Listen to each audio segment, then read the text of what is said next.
Assalamualaikum warahmatullahi wabarakatuh. Selamat datang di channel Suala Bumi. Kali ini kita akan melanjutkan part kedua yang akan membahas tentang soal UNBK Geografi tahun 2019. Namun sebelum membahas soal geografi part yang kedua ini, di tengah mewabahnya virus corona yang melanda Indonesia, muncul informasi bahwa UN di tahun 2020 ini akan dibatalkan. UN 2020 dibatalkan. Ya, ini bisa saja terjadi karena dari beberapa informasi yang ada, timbul kekhawatiran akan semakin meluasnya virus corona ini. Namun demikian, sebelum ada informasi yang jelas, pasti, dan benar dari pemerintah ataupun dari pihak yang berwenang, kita harus tetap tenang, terutama bagi kalian para peserta ujian nasional. Terus, apakah kita terus belajar atau enggak? Ingat, tidak ada yang sia-sia. Yang ada hanyalah menyia-nyiakan yang ada. Memang terlalu puitis, tapi yakinlah, ketika kalian tetap belajar, tetap menyiapkan ujian, insya Allah usaha kalian pasti tidak sia-sia dan pasti akan bermanfaat. Mungkin tidak saat ini, bisa saja untuk masa yang akan datang. Oleh karena itu, tetap belajar. Dan saat ini kita lanjut saja membahas part yang kedua, soal UNBK Geografi tahun 2019.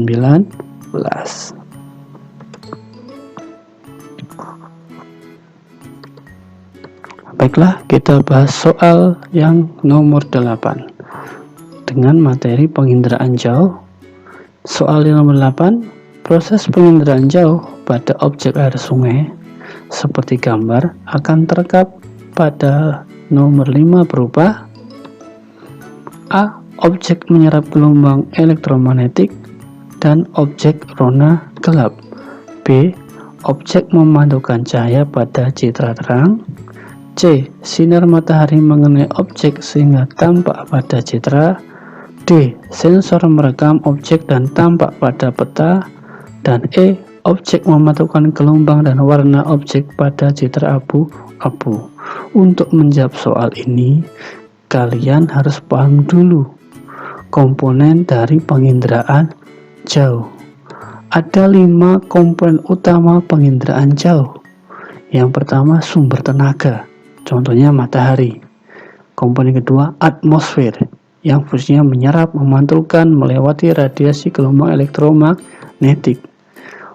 Komponen ketiga adalah rona, objek. Objek di sini kaitannya erat dengan yang namanya rona. Rona itu adalah gambaran pada citra yang terekam sehingga memiliki sifat yang berbeda. Apabila benda padat, ronanya cerah. Apabila benda cair, ronanya gelap. Itu kuncinya. Komponen keempat adalah sensor, yaitu untuk merekam objek. Dan yang kelima, analisis data. Ini terdiri dari user atau manusianya beserta software dan hardware yang berupa dalam komputer. Nah, dari 5 komponen inderaja ini yang saling terkait antara satu sama yang lain, kita bisa aplikasikan ke dalam pertanyaan, di mana di pertanyaan ini yang ditanyakan adalah objek air sungai. Ketika objek berarti kita harus ingat rona. Air sungai yaitu berupa benda cair. Ketika benda cair, ronanya berarti gelap. Dengan demikian, dari option yang ada, yang terkait rona gelap yaitu hanya option A. Sehingga jawabannya bisa dipastikan adalah A. Ya, dipahami ya. Jadi pahami dulu pertanyaannya apa, kemudian diingat komponen inderajanya. Apakah itu sumber tenaga, apakah atmosfer, apakah objek, apakah sensor atau apakah analisis data.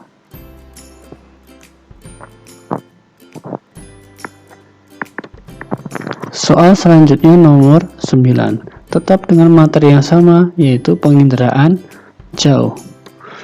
Soal nomor 9. Hasil interpretasi objek pada citra foto memiliki ciri-ciri 1.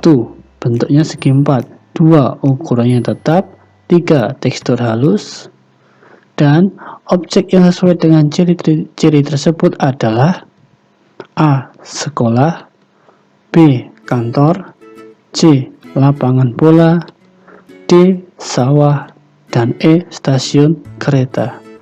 Jika melihat ciri-cirinya yang berupa segi 4, ukurannya tetap, dan teksturnya halus, coba kita aplikasikan di jawaban. Sekolah, ketika di situ cirinya segi 4 dan ukuran tetap, tentunya sekolah di sini kurang bisa mewakili ciri-ciri tersebut, sehingga sekolah salah. B. Kantor, begitu juga dengan kantor. Kantor itu bentuknya tidak tetap dan bentuknya juga tidak segi 4. Oleh karena itu kantor juga salah. Lapangan bola, bentuknya segi 4, bisa jadi ukurannya tetap, benar. Teksturnya halus, benar. Kita cek dulu opsi yang lainnya. Dari C bisa saja. Sawah, salah karena bentuknya tidak segi 4, ukurannya juga tidak tetap. Begitu juga dengan stasiun kereta. Otomatis jawabannya adalah ya C. Lapangan bola. Udah ya? Nomor 9 jawabannya adalah C.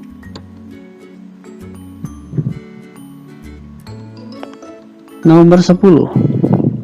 Dengan materi Sistem Informasi Geografis atau SIG. Nomor 10. Perhatikan pernyataannya. 1. Perencanaan tata ruang lahan. 2. Inventarisir dan manajemen hutan. 3. Analisis air tanah. 4. Manajemen pesisir pantai. 5. Pemantauan jumlah penduduk. Manfaat sistem informasi geografis di bidang sumber daya alam terdapat pada angka A. 1, 2, dan 3, B. 1, 2, dan 4, C. 1, 3, dan 5, D. 2, 4, dan 5, E. 3, 4, dan 5. Ketika ada soal yang ada pernyataan dengan memilih mana jawaban yang benar, kita lihat dulu apa yang ditanyakan. Bidang sumber daya alam. Dengan tipe soal seperti ini, saya sarankan silakan cari pernyataan yang salah dulu untuk mengeliminasi mana option yang salah. Dari 5 option ini, yang jelas bukan terkait sumber daya alam adalah yang pernyataan nomor 5, jumlah penduduk. Karena penduduk bukan termasuk sumber daya alam, tapi sumber daya manusia. Nah, ketika nomor 5 salah, kita lihat opsi jawabannya. C, D, dan E otomatis salah. Kenapa? Karena di situ ada angka 5. Nah, di sini kita tinggal lihat antara option A dan option B, mana yang benar. Dari option ini, kita bisa cek lagi di mana option A dan B memiliki kesamaan, yaitu 1 dan 2. Oleh karena itu kita abaikan saja, langsung fokus ke pernyataan yang nomor 3 dan 4, di mana 3 itu adalah tentang air tanah dan yang keempat pesisir pantai. Di antara dua pernyataan ini, manakah yang sumber daya alam? Air tanahkah atau pesisir pantai? Bisa dilihat dengan mudah, tentunya pesisir pantai bukan termasuk sumber daya alam, sehingga salah. Sehingga yang termasuk SDA adalah air tanah. Dengan demikian B salah dan A yang benar. Dan nomor 10 jawabannya adalah A. Itu jawaban nomor 10. Pertanyaan selanjutnya, materi sistem informasi geografis nomor 11. Urutan tahapan kerja sistem informasi geografis atau SIG atau SIG yang benar adalah A. Peta dasar, manajemen penanganan kejadian luar biasa, overlay, digitasi, informasi geospasial wilayah demam berdarah. B. Peta dasar, overlay, digitasi, informasi geospasial wilayah demam berdarah, manajemen penanganan kejadian luar biasa. C. Peta dasar, informasi geospasial wilayah demam berdarah, overlay, digitasi, manajemen penanganan kejadian luar biasa. D. Peta dasar, digitasi, informasi geospasial wilayah demam berdarah, overlay, manajemen penanganan kejadian luar biasa. Dan E. Informasi geospasial wilayah demam berdarah, overlay, peta dasar, digitasi, manajemen penanganan kejadian luar biasa.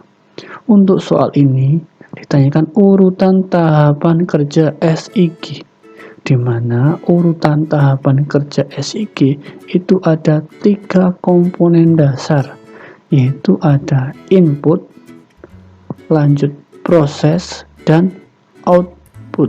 Saya ulangi, input, proses, output. Pada intinya, input itu memasukkan informasi awal, sedangkan proses itu pengolahan dari informasi yang dimasukkan tadi, dan output itu adalah keputusan atau manajemen dari apa yang diolah tadi. Di sini input itu misalnya seperti peta dasar, digitasi ataupun informasi, itu kategori input. Sedangkan proses itu contohnya bisa overlay, bisa buffering. Dan output contohnya manajemen, analisis, keputusan dari informasi apa yang ada.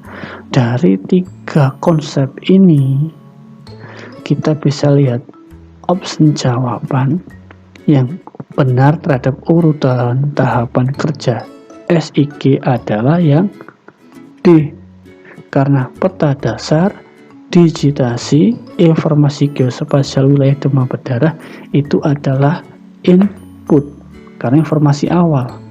Dari informasi awal diproses, dan namanya overlay. Kemudian di outputnya berupa manajemen penanganan luar biasa. Sedangkan di option yang lain itu tidak urut, A, B, C, dan E itu melompat-lompat, sehingga jawabannya adalah D untuk nomor 11.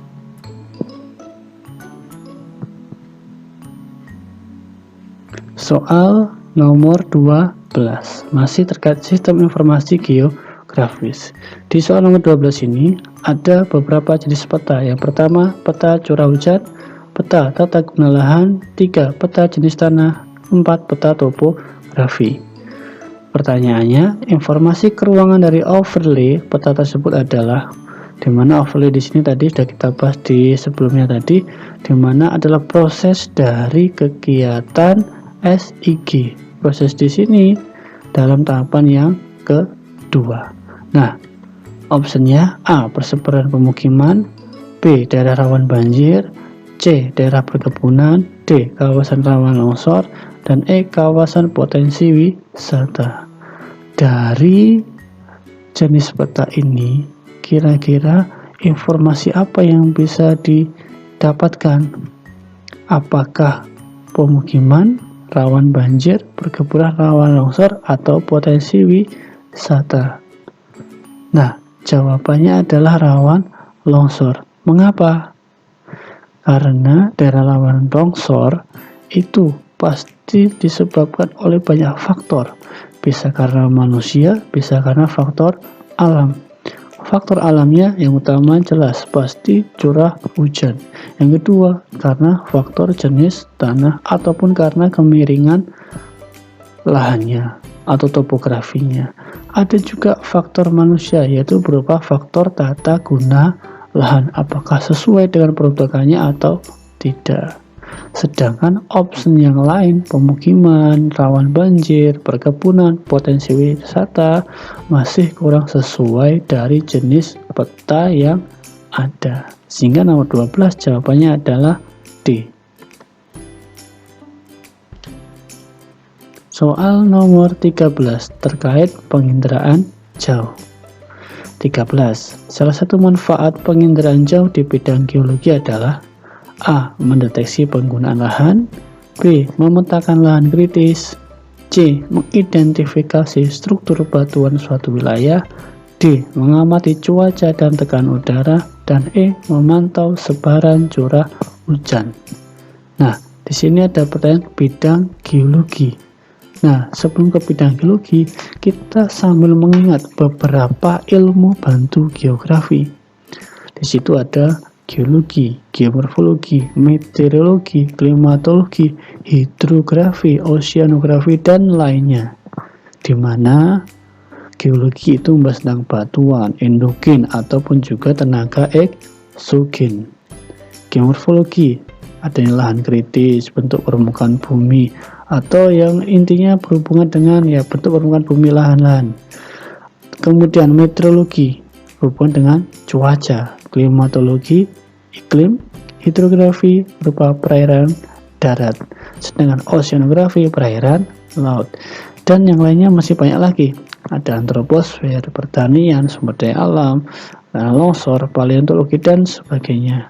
Ketika di nomor 13 yang ditanyakan adalah geologi, berarti harus terkait bisa batuan, tenaga endogen, dan tenaga eksogen. Sehingga dari opsi yang ada yang mendekati bidang geologi adalah C. Struktur batuan, mengidentifikasi struktur batuan suatu wilayah. Yang option A, penggunaan lahan itu geomorfologi, lahan kritis, geomorfologi. D. Cuaca dan tekanan udara, meteorologi. Memantau curah hujan juga meteorologi. Sehingga 13 jawabannya adalah C.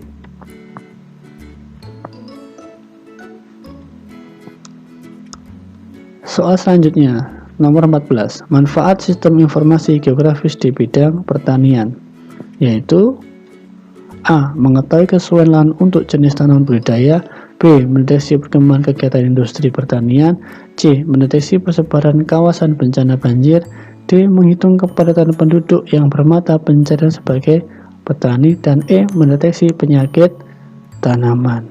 Dari soal ini yang ditanyakan pertanian, gampangnya kita cari yang hubungannya paling dekat dengan pertanian. Jelas di sini ada option B, yaitu tentang pertanian, sehingga kita langsung saja pilih option B sebagai jawaban dari manfaat di bidang pertanian. Kalau yang lainnya mungkin masih belum. A. Budidaya itu bisa hutan, bisa sawah, bisa pertanian, bisa perkebunan, juga bisa, terlalu umum. Kalau C. Persebaran banjir, sudah jelas salah. D. Menghitung kepadatan penduduk, juga salah karena kepadatan penduduk, meskipun di sini ada kata petani. E. Mendeteksi tanaman, kenapa salah? Karena penyakit tanaman itu mungkin kurang sesuai, kurang bisa maksimal jika dimanfaatkan sistem informasi geografi, sehingga yang paling benar jawabannya adalah option B untuk nomor 14.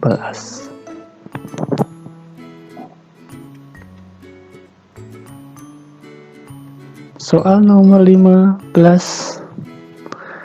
terkait sistem informasi geografis. Untuk nomor 15 ada soal informasi yang diperoleh dari citra seperti gambar adalah A. Keadaan iklim suatu daerah, B. Kondisi pola pergerakan suhu udara, C. Daerah hujan, badai, dan siklon, D. Prediksi kondisi tekanan udara, dan E. Kandungan air dalam udara. Jika melihat gambar, di sini mungkin gambar angin, badai, atau mungkin semacamnya.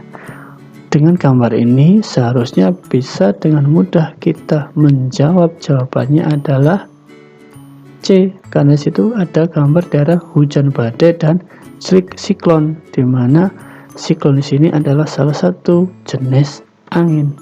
Sehingga 15 jawabannya adalah C. Nah, demikian part yang kedua membahas tentang soal UNBK Geografi tahun 2019. Mungkin kalau ada yang kurang jelas, atau mungkin saya ada yang salah, atau mungkin ada yang ditanyakan lagi, silakan tulis di kolom komentar. Dan jangan lupa, supaya lebih bermanfaat dan berkembangnya channel ini, tolong di subscribe, like, dan juga share. Terima kasih sudah menonton. Assalamualaikum warahmatullahi wabarakatuh. Next part yang ketiga.